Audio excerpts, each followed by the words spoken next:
How we doing, team? We're here in the JST Compete High Performance Centre. 22.1 has just been released, and we're going to give you a breakdown and just some tips, some things to think about, some different techniques to work through to hopefully then help you when you hit your workout over the next few days. Okay, so the workout is a 15-minute AMRAP. We've got 3 wall walks. We've got the return of the wall walks again. 12 dumbbell snatches, because it's not going to be the open without a dumbbell snatch, and 15 box jump overs, an exercise that's not been done before actually in the open. Okay, and there's some slightly different rules and standards around them than what you'd expect. So first of all, make sure you look through the rules. Okay, there's a few different things. The wall walk standard is different to the open last year. It's like the games last year where they had the same standard for everyone. So make sure you take a look at that and you mark out the exact measurements, okay?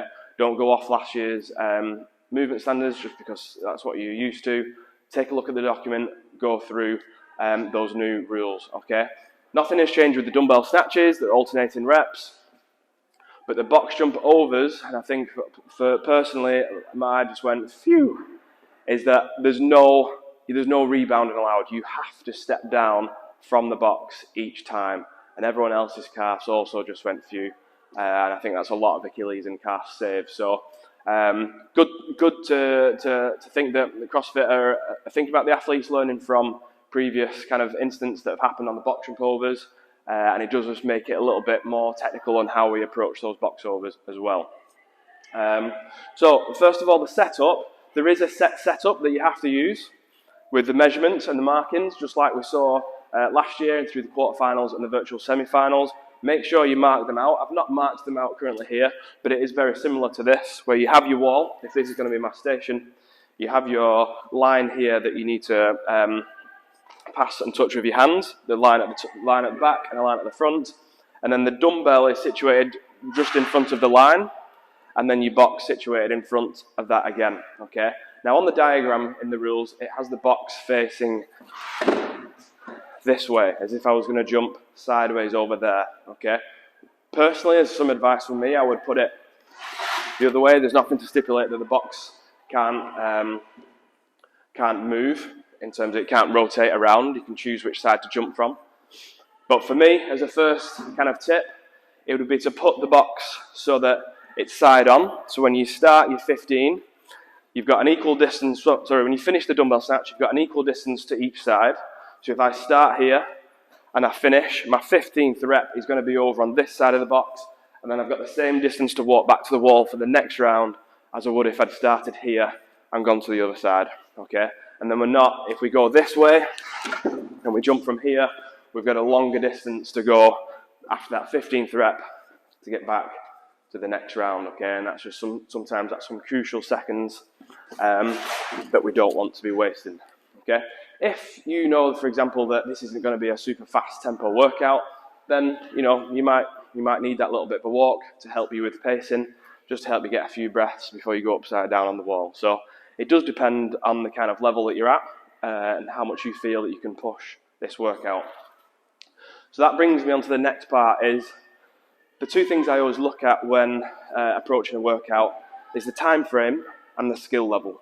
Okay, time frame is really easy on this one because it's a 15-minute AMRAP. Okay, so we've all got 15 minutes that we're going to be working for.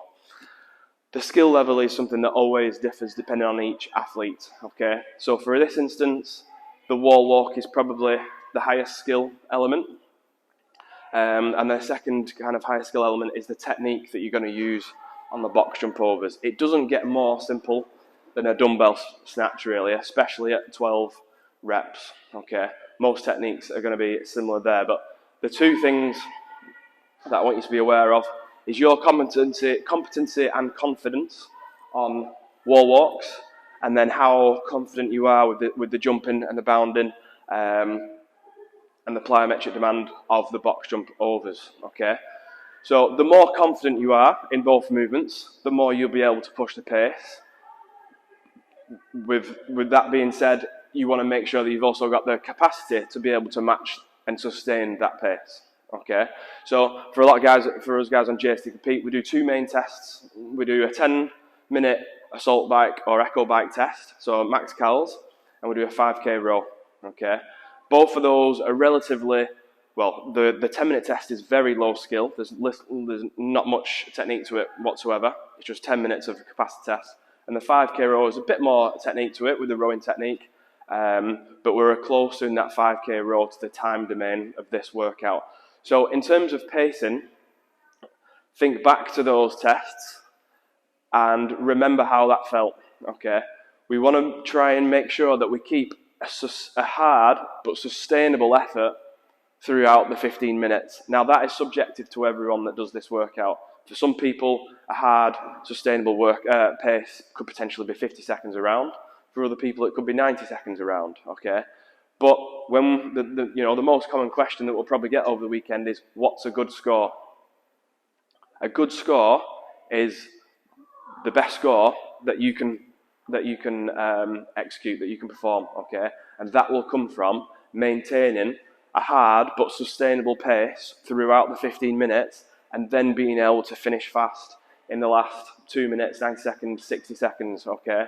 We don't want to hit a point in this 15 minutes where we hit that fatigue point and we just gradually get slower, okay? Because then the box jump over reps are going to go from, potentially 1 to 1.5 seconds per rep to 3 or 4 seconds a rep, okay? And that's when the times per round really start knocking up, okay? So it's not a hard pace for one round. It's a hard, sustainable pace that you can go for the majority of the workout. Only then would I start thinking about what score you've got and where you're up to in rounds when there's about 3 to 4, 5 minutes left, and then you give yourself a bit of a target. So when you hit 10 minutes, try and add an extra 50% of what you've done and have that as a target, and that might keep you disciplined for that last 5 minutes, okay? Next thing to think about is the time per movement, okay? And this again is subjective per athlete. So for maybe the more beginner athletes and intermediate, you're probably looking at the wall walks and you're thinking, you maybe remember them from last year and you're thinking, oh, okay, I sucked at wall balls, I found wall balls tough last year. You're wary of them, okay? And that's fine. You just got to try and think of your time per movement that you're going to take per rep, okay? So a wall walk can take from anywhere between 3 seconds for someone who's doing it really fast, so up in between kind of 10 seconds from when they start to finish the rep, okay?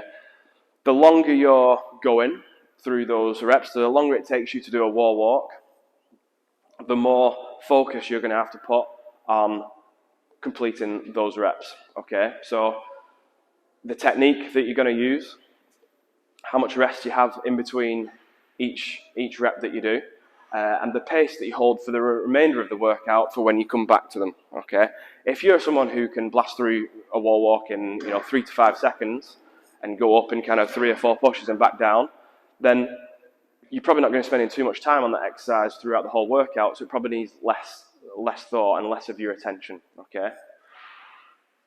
Dumbbell snatches is going to be the same for a lot of people. For a lot of people, that's going to be unbroken, or at least in 2 sets, but they're going to be moving at a good pace. The main differentiator between athletes there is just going to be the time it takes from getting up off the wall walks to when you're confident enough to pick it up and start moving there, okay? If I could give any advice to anyone at any levels on the dumbbell snatches, is don't try and bang them out super fast, okay?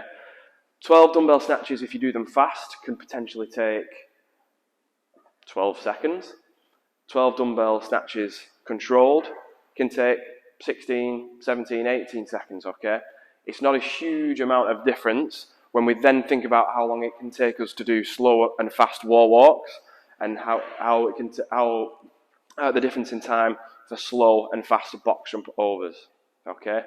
For me personally, I feel like everyone's going to finish this workout and they're just going to talk about box jump overs, the calves, the legs, and how long they felt like those 15 took. So that's going to be the main focus of the advice. I think a lot of people, because it's a new exercise as well, new techniques, and you have to step down, the big focus point is going to be on these box jump overs.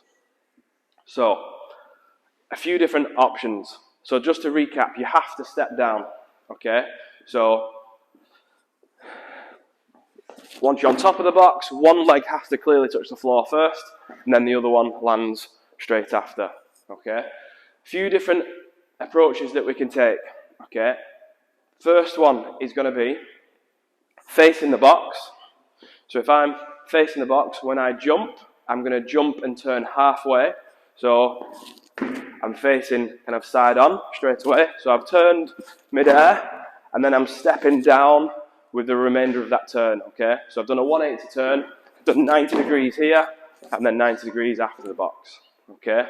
That, you can either go, so you're turning and always going to face your wall walk station, or if you like going round and round in circles, which pretty much I always end up doing, then you step and you keep that momentum of rotating, and you go round and round. It really is personal preference on that one. The other option though is staying, got me a bit out of breath, those 5 box jumps, staying side on with your box, okay? So it'll be a side on jump and then a backward step. So side on jump and then stepping back. Sorry, so side on and stepping over. It'll be a side step off as well, sorry, not a step back. So side on jump and this. So my left leg here will come across and come down, and then as this foot touches the floor, that's when I'll get the reaction to jump back over.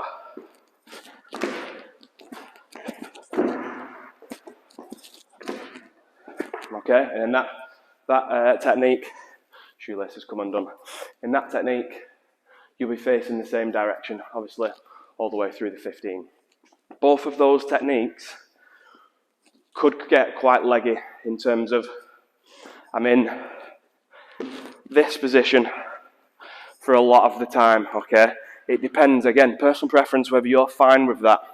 Some people will take kind of quad burn all day long. For other people, you know, that really is quite painful and something they want to stay away from.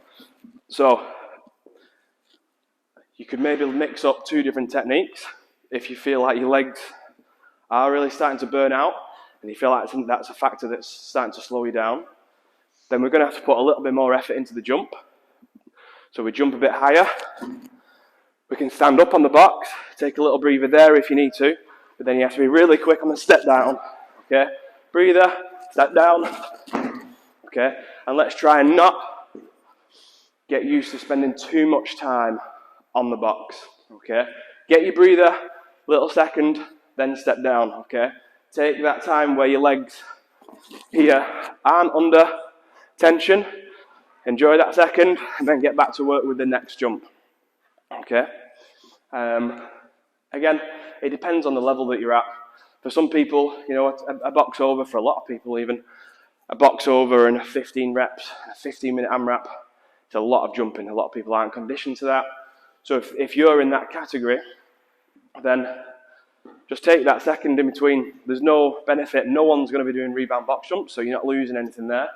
Take the extra second off the box when you finish the rep. Take the step back, and if you need to, use that step in to help you with the jump, okay? Jumping with a little step in, I'll show you from this side. Jumping with a little step in is much easier to get some momentum to jump than jumping from a complete dead stop, okay? Use that bit of momentum with your body to help you with the jump, step over. So you could step back there, okay? And you're just using that little bit of momentum. And for some people, just having that extra little bit of break off might help them keep that hard but sustainable pace throughout that workout, okay? Just because one person can do it where they react with the floor here and jump doesn't mean that that's how you should do it. You have to, like I said, go through the time frame. What level of capacity do you have? What can you sustain over 15 minutes? What are the exercises like in terms of skill level? Do you find the exercises fine? Are you comfortable with them? Do you struggle with them? And then use the exercises, like box jump overs, for example, is probably the one exercise out of the 3 where you can really control the pace. Okay, you can really slow it down. You can slow it down on the box. You can slow it down at the other side. You can have a second here. And again, at every point in that rep, you can control the pace. That's not the case with a dumbbell snatch. You don't really want to be holding the rep here. You don't want to be holding it here. You can put the dumbbell down the floor, but it is a little bit easier to do the change and the touch and go on the floor. And you don't want to be holding a wall walk halfway through the rep. You can only get one point where you can rest in the wall walk, whereas the box overs, you have the control all the time, okay? So use that as the variable as you pace, more so than the other exercises. That's pretty much all we've got for you. Just remember, I had a brief look through the rules. Make sure you do that yourself. It's your workout, it's your responsibility. Don't let that be someone else's responsibility. One of the main things that I saw, which alarmed me that might catch people out, other than the setup and the wall walk and the step down, was you're not allowed to use a countdown timer. The timer must count up from 0 to 15 minutes, okay? So make sure you have a read, go through everything, read it again, talk about with your friends, just make sure someone might pick something up that you didn't. No one wants to be able to have to redo because of a stupid error. Yeah, you want to give it your best shot, do it once, crack on with the rest of your training, okay? Hopefully that's helpful. If it was helpful, give us a like, share, send it to your mates, put it in all your WhatsApp groups, send it to your gym partners, your training partners. Yeah, spread the word, and good luck. See you later.